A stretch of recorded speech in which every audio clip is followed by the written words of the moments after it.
I'm not one of the undercovers, so don't worry about that. On May 7th, 2016, a Mahomet, Illinois police officer stopped Tracy Clint Pendleton for a traffic violation in front of his home in Mahomet, Illinois. During the traffic stop, a physical altercation occurred between the police officer and Pendleton, during which Pendleton produced a handgun and shot the police officer in the arm. Pendleton retreated into his home, retrieved an assault rifle, and fled the scene in his pickup truck. Pendleton was tracked to a local quarry. However, before a secure perimeter was set up, Pendleton stole one of the quarry pickup trucks and fled the scene to rural southern Illinois. Pursuant to the fugitive investigation, a local resident reported to law enforcement he had encountered Pendleton hiding in the Luck Creek Wilderness area of the Shawnee National Forest. After confirming Pendleton's sighting, the Illinois State Police and the FBI began a joint operation to locate and apprehend him in this remote area. FBI SWAT teams, to include Chicago, converged on the area. On May 15, 2016, shortly after midnight, the Illinois State Police SWAT team observed Pendleton running from the Sulphur Springs Church Cemetery into the woods with what appeared to be an assault rifle. In the course of setting up a perimeter, an abandoned house was noticed and drew suspicion as a possible hiding spot for Pendleton. SWAT operators observed evidence of a forced entry into the house and also noted a faint glint, possibly from a light source, momentarily emanating from the house as they were securing the perimeter.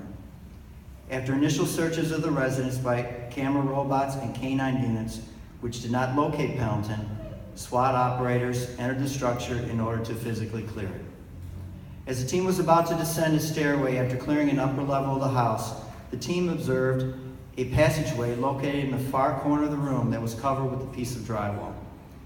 The team decided to open the passageway and clear the last remaining attic space before descending the stairs and leaving the room.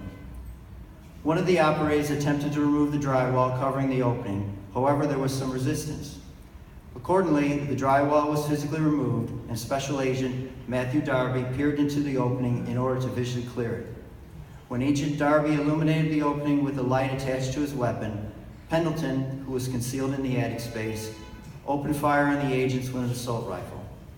Agent Darby was immediately hit and severely wounded. Agent Darby's initial gunshot wound was to his upper right arm, which shattered the bone and caused his weapon to fall to his side. Agent Darby, cognizant of the severe injury, began to move away from the field of fire.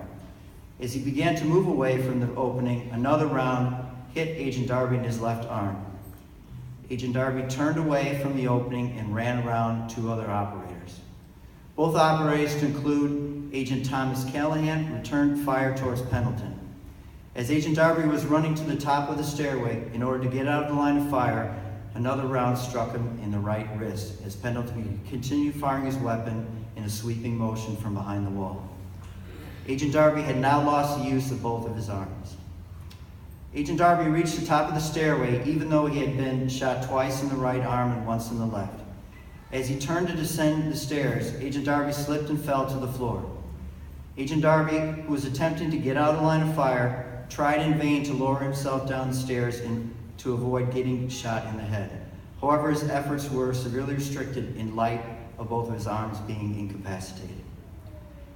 Agent Randall Sealby, who was located near the top of the stairway, was returning fire towards Pendleton. As Agent Darby attempted to go down the stairs, Agent Sealby saw him fall and observed his unsuccessful attempts to remove himself from the line of fire. Agent Sealby, without concern for his own personal safety, disengaged with the subject, exposed himself to hostile fire, and came to the aid of Agent Darby. Agent Sealby physically lifted S.A. Darby from the floor and forced him down the stairs out of the direct line of fire. Once both agents were at the bottom of the stairs and in the relative safety of the first floor, Agent Sealby escorted Agent Darby out of the building to a nearby armored vehicle where he was treated by emergency medical personnel. Pendleton was later found dead in the attic space as a result of gunshot wounds he received during the firefight with law enforcement. I'm very proud to be here today, and I'm very honored to present the 2017 Hunter Club Valor Award to Special Agent Thomas Callahan, Special Agent Matthew Darby, and Special Agent Randall Sealby.